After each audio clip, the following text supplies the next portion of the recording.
اعوذ باللہ من الشیطان الرجیم بسم اللہ الرحمن الرحیم۔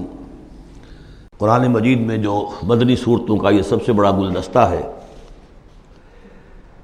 اس کے ہم 4 جوڑے پڑھ چکے ہیں، 3 جوڑے، سورہ حدید اور سورہ مجادلہ، پھر سورہ حشر اور سورہ ممتحنہ، پھر مرکزی جوڑا سورہ صف اور سورہ جمعہ۔ سورہ صف میں نے ایک بات کہی تھی کہ بعد میں جائزہ لے لیں گے، اگر تو ایمان حقیقی اور جہاد فی سبیل اللہ کا راستہ انسان اختیار کرے، وہ تجارت جو اللہ نے بتائی ہے، هل ادلکم علی تجارت تنجیکم من عذاب علیم، اس کا کیا حل ہے، کیا تجارت ہے؟ تؤمنون باللہ ورسولہ وتجاہدون فی سبیل اللہ باموالکم وانفسکم، یہ اگر کرتے ہو تو عذاب علیم سے بھی چھٹکارا ہے، تمہارے گناہ بھی معاف کر دیے جائیں گے، جنتوں میں داخل کیے جاؤ گے، مساکن طیبۃ فی جنات عدن دیے جاؤ گے۔ ایک خاص حد تک تمہارے ایمان اور عمل صالح کی جب ہم جانچ پرکھ کر لیں گے اور ثابت ہو گئے کہ تم نے حق ادا کر دیا، تو دنیا میں نصرت بھی آئے گی، فتح بھی ملے گی، اور سب سے بڑی بات یہ کہ تم اللہ کے مددگار قرار پاؤ گے۔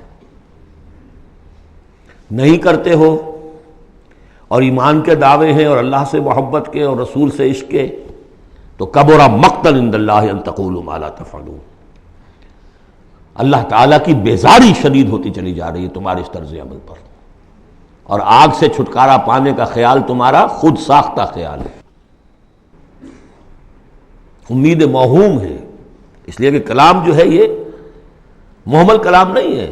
هل ادلکم علی تجارت تنجیکم من عذاب علیم، وہ تجارت تمہیں بتائی جائے جو عذاب علیم سے چھٹکارا دلا دے، وہ نہیں کرتے ہو اور چھٹکارا ہو گیا تو پھر یہ کلام غلط ثابت ہو گیا، پھر یہ کلام محمل ہے، بے معنی ہے۔ کرتے ہو تو سب کچھ ہے، اس کو کہتے ہیں ہماری فزیولوجی میں آل اور نن لا، وہ چیز ہوگی تو پوری ہوگی، نہیں ہوگی تو زیرو ہو جائے گی، پرسنٹیج نہیں ہے بیچ میں۔ مسلز کے بارے میں، یہ والنٹری مسلز جو ہوتے ہیں، ان کی کنٹریکشن جو ہوتی ہے آل اور نن، اگر تو سٹیمولس پورا مل جائے گا تو پوری کنٹریکشن ہوگی، اور اگر وہ سٹیمولس جو ہے کم ہے تو بالکل نہیں ہلے گا وہ، یہ نہیں کہ وہ درمیان میں، آل اور نن لا۔ اچھا، اس کے لیے جو آدمی چاہیے کیسے ٹرین کرنا، کیسے تیار کرنا، وہ سورہ جمعہ۔ اب یہ جو دوسرا، بلکہ کہنا چاہیے کہ جو چوتھا جوڑا آ رہا ہے، اس میں ایک تو ترتیب آپ الٹی دیکھ رہے ہیں، پہلے آ رہی ہے وہ سورت جس میں کہ تسبیح کا ذکر نہیں ہے، بعد میں آئے گی سورہ تغابن جس میں تسبیح کا ذکر ہے۔ دوسری بات یہ کہ یہاں نفاق کا تذکرہ ہے، اور سورہ تغابن میں ایمان حقیقی پر جامع ترین سورت ہے۔ میں نے آپ کو پہلے ہی بتایا تھا کہ وہ مباحث، اب نفاق کی جو بحثیں آئی ہیں سورہ نساء اور سورہ توبہ کا تو اکثر حصہ اس پر مشتمل ہے، اور بھی تقریباً تمام مدنی صورتوں کے اندر وہ ذکر موجود ہے، کہیں ذرا ڈھکا چھپا ہے جیسے سورہ بقرہ میں، کہیں کھلم کھلا ہے، اعلانیہ ہے۔ اسی طریقے سے ایمان کی بحثیں تو پوری مکی قرآن میں پھیلی ہوئی ہیں، اور اس کے بلکہ اور خلاصے نکال کر بہترین جو ہے مدنی قرآن میں بھی لکھ دیے گئے ہیں، آیات الآیات ہے، آیت الکرسی ہے۔ لیکن ایک خلاصہ 11 آیتوں پر مشتمل نفاق کی حقیقت پر یہ سورہ منافقون، یہ منفی ہے، مثبت شے کیا ہے؟ ایمان۔ 18 آیتوں پر مشتمل جامع ترین سورت قرآن حکیم کی ایمان کے موضوع پر سورہ تغابن۔ نفاق کے بارے میں چند باتیں سمجھ لیجئے جو اگرچہ پہلی بحث میں بہت آ چکی ہیں، لیکن آج پھر میں بتا دینا چاہتا ہوں۔ نفاق کی 2 قسمیں، ایک وہ شخص جو شعوری طور پر دھوکہ دینے کے لیے ایمان لایا، وہ شروع ہی سے منافق ہے، ایک دن بھی اسے ایمان کی لذت نصیب ہوئی نہیں۔ سورہ آل عمران میں اس کی مثال موجود ہے، سازش کی، صبح کو ایمان لاؤ، شام کو مرتد ہو جانا، تاکہ یہ اسلام کی جو ساکھ بن گئی ہے، گڈ ول بن گئی ہے، یہ ختم ہو جائے۔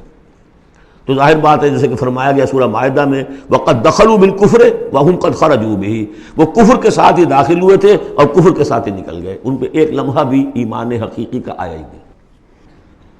یہ بہت کم لوگ تھے اس قسم کے منافق۔ اصل منافق جو وہ کون تھا؟ دعوت آئی، دعوت نے قبول، دل نے قبول کیا، بات ٹھیک ہے، صحیح بات ہے، چلو پیش قدمی کرو، لیکن تھے کم ہمت، بزدل، تھڑ دلے،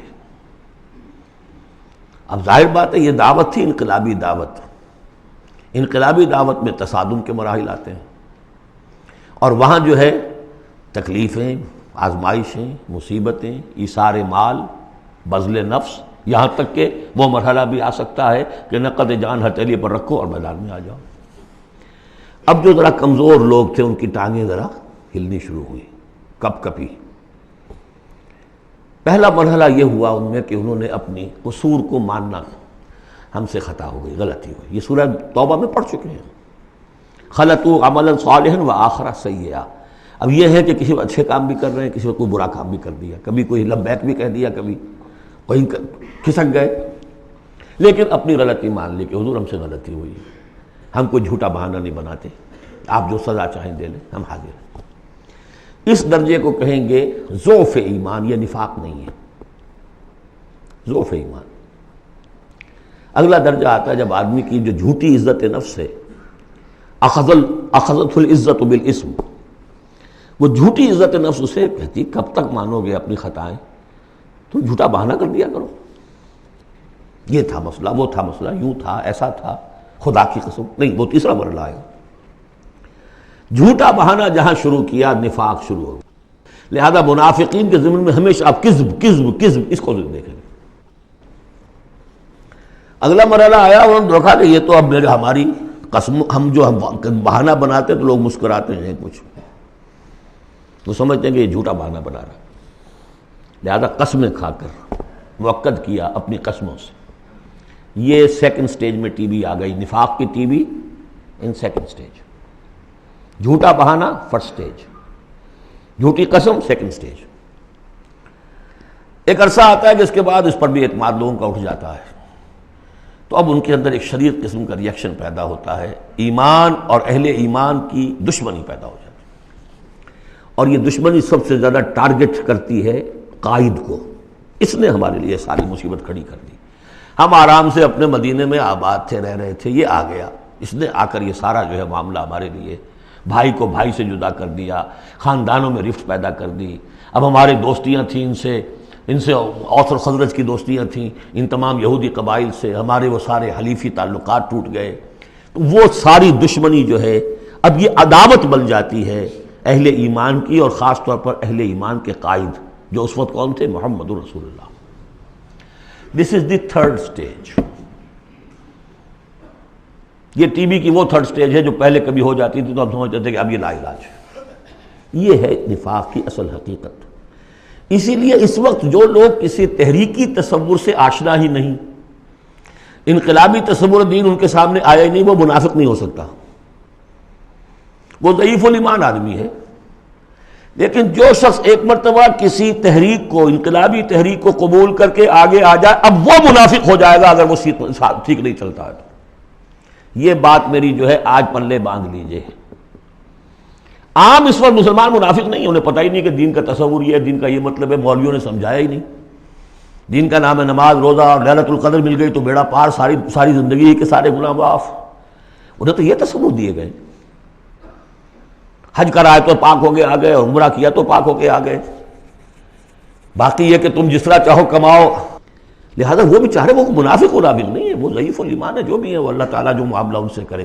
جو شخص کسی حقیقی انقلابی اسلامی تحریک سے متعلق ہو جائے، اس کو حق سمجھ کر، پھر اگر وہ پیچھے ہٹ رہا ہے اس لیے کہ قائد میں اسے کوئی چیز ایسی نظر آئی کہ یہ تو غلط کار انسان ہے، دھوکے باز انسان ہے، ٹھیک ہے، پیچھے ہٹ جانا چاہیے۔ اگر یہ طریقہ کار جو اس نے بتایا تھا یہ اس سے منحرف ہو گیا ہے، پیچھے ہٹ جانا چاہیے۔ جو اس نے طریقہ کار بتایا تھا اس وقت ہمیں معلوم ہوا تھا ٹھیک ہے، لیکن اب ہم سمجھتے ہیں کہ ٹھیک نہیں ہے، پیچھے ہٹ جانا چاہیے۔ یہ سب ٹھیک، اس میں نفاق نہیں ہوگا، لیکن محض اس لیے کہ اب مشقت کرنی پڑ رہی ہے، محنت کرنی پڑ رہی ہے، اپنے کیریئر پر آنچ آ رہی ہے، اپنے لیے جو ہیں اور زندگی کی لذتیں جو ہیں ان میں ہمارا گھاٹا پڑ رہا ہے، یا یہ کہ کبھی امیر نے ڈانٹ دیا ہے، یہ تو ہوتا ہے جماعتوں کے اندر، ہوتا ہے، زجر بھی ہوتی ہے، توبیخ بھی ہوتی ہے۔ حضور نے یہاں تک بھی کہا کہ میرا جی چاہتا ہے کہ جو لوگ نہیں آتے فجر کی نماز میں کسی اور کو یہاں پر امام بنا کر کھڑا کر دوں اور جا کر ان کے گھروں کو آگ لگا دوں، یہ بھی تو کہا ہے محمد رسول اللہ صلی اللہ علیہ وسلم۔ تو بہرحال اس وجہ سے اگر کوئی پیچھے ہٹا تو وہ اس پروسیس میں آ جائے گا، اس کو اچھی طرح سمجھ لینا چاہیے۔ صدق اللہ العظیم.